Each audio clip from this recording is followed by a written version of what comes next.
Hello, Rob here, and welcome back to the channel. So today I'm going to show you some of the recent items that I have picked up from eBay. Now I know some of you out there may or may not be fans of eBay. I have been a member for almost 25 years, both as a buyer and a seller, and I will be the first to admit it is definitely not what it used to be.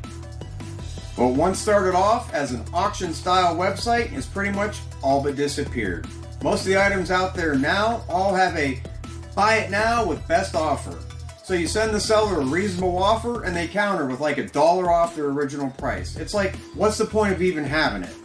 And then the few items that you can actually bid on, I'm always worried about shill bidding. Shill bidding is when someone knows the seller and they artificially increase the price or the value. So anytime I'm considering placing a bid, I always look at the current bidders. And what always amazes me is the number of bid retractions that some of these people have. I have never retracted a bid in 25 years. And some of these users have 150 or more bid retractions in the past 12 months. You mean to tell me that you've actually entered the wrong amount in that many times? Come on, I'm not buying it. However, despite those complaints, I still feel that eBay is a good resource to help you hunt and track down some of those hard to find items or help fill holes or gaps that you may have in your collection. If you're patient enough, you can find the right item at the right price. So now it's time to take a look at some toys. Now I have to apologize as I actually had an unboxing video of all these items. All these items were purchased back in the beginning of November before I officially started my channel. But for the second time I had technical difficulties and I wasn't able to upload the video for editing, so I had to scrap it. So despite not having the unboxing video, let's take a look at what I picked up. So first up we have the Star Wars Return of the Jedi Jabba the Hutt Dungeon. Now this is the orange box release. It came with 3 figures, Klaatu, Nikto, and 88. By no means is this a difficult playset to find. It's pretty common.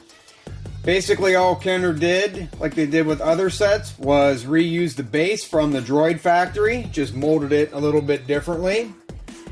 Now I do have the 3 figures, and I spent a little bit more on this set because I wanted the figures sealed in the bags. So these guys have never been opened. Hopefully they will remain that way. Now they also released this in a green box, which came with 3 Power of the Force figures. Came with a Man, Barada, and EP09. So when I pick that up, I'm also going to look for the figures to be sealed, but I know it's going to run me upwards of about $1,000. Next we have the Creature Cantina Action Playset. Now this is another playset that's not difficult to find, but is difficult to find in good condition. Usually the box has heavy wear, the cardboard backdrop could be ripped or torn, and the doors are usually missing and have broken pegs.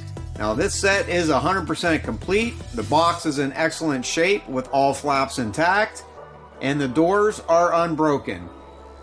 And if you know, they also released the Sears Cantina Adventure set.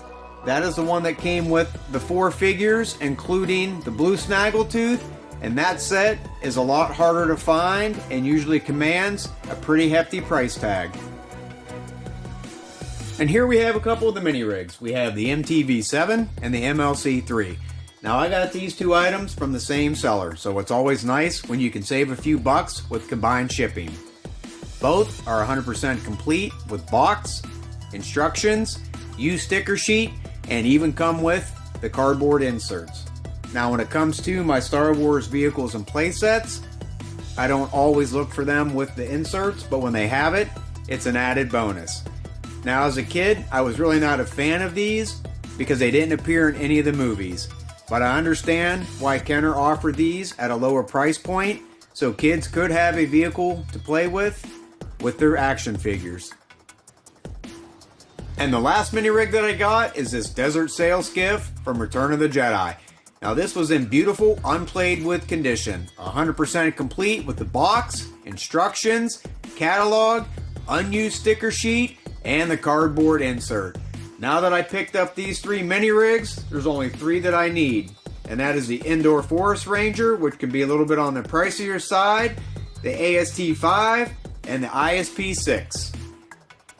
And the last two items are from Masters of the Universe. The first is Rotar, who I consider to be a mini grail item. Released later in the line along with Twistoid, both of these figures can command prices of about $300 to $450 each. But I got this one for a little over $200. Now he's not 100% complete, but does come with his axe, the stand, and his mini comic. So once I had this, I looked at the seller's other auctions and I picked up a Horde Trooper for $70 complete. Now I already have him, but I'm going to use the staff as trade bait to acquire the gun for Mosquitor, which I am missing.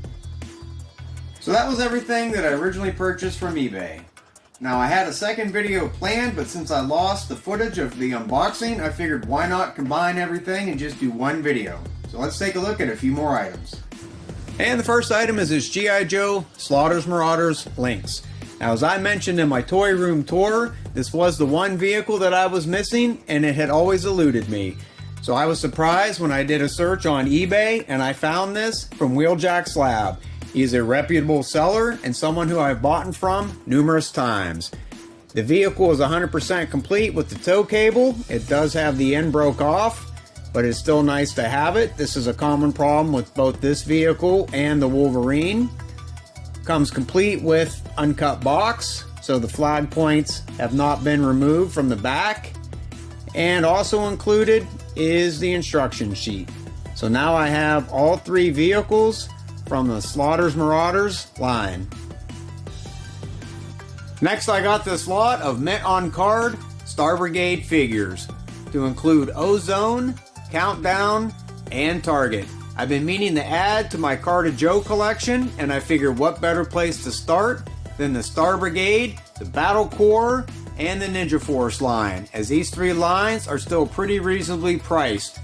I won this lot for about 60 bucks or $20 a figure, which was an awesome deal. You can't even buy some of these figures loose complete for that price. And I added even more mint on card Joes when I got this lot of 5 Shadow Ninjas. I sent the seller an offer of $195 and they accepted. All 5 of these carded figures are in beautiful condition, laid perfectly flat, with hardly any wear. So let's take a closer look. So the first two are Snake Eyes and Storm Shadow, which are the two most expensive figures. Next we have the Cobra Night Creeper and Nunchuck. And the last one is Bushido. So I have 5 out of the 6. The only one that I am missing is Slice. And if you're not familiar with the Shadow Ninjas line, they came with a pretty cool gimmick. Simply dip the figure into warm water to activate the Inviso power. Then dip them back into ice water to bring back the standard color. Now Bushido here is the only loose Shadow Ninja figure that I own, so hopefully this works. So we're going to start by dipping them into the warm water first to activate the Inviso power. You can see how the figure turned kind of like it's supposed to be translucent or transparent. And we'll dip him into the cold water to bring him back to his standard color.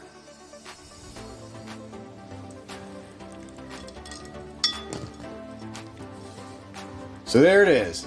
Pretty cool gimmick for a kid, not so much as an adult collector, as these figures do not have the typical screw in the back to be able to disassemble them.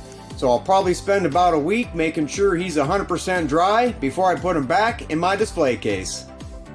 So that's going to do it for this video today, and I hope you enjoyed it. But stay tuned, because in my next video I will be doing an unboxing for 2 items from my Star Wars collection that I have been hunting for the entire year, and you're not going to want to miss it. So as always, feel free to leave me comments down below. Help support the channel by clicking that like button. And if you haven't done so already, please subscribe. Thank you for watching, and we'll see you next time.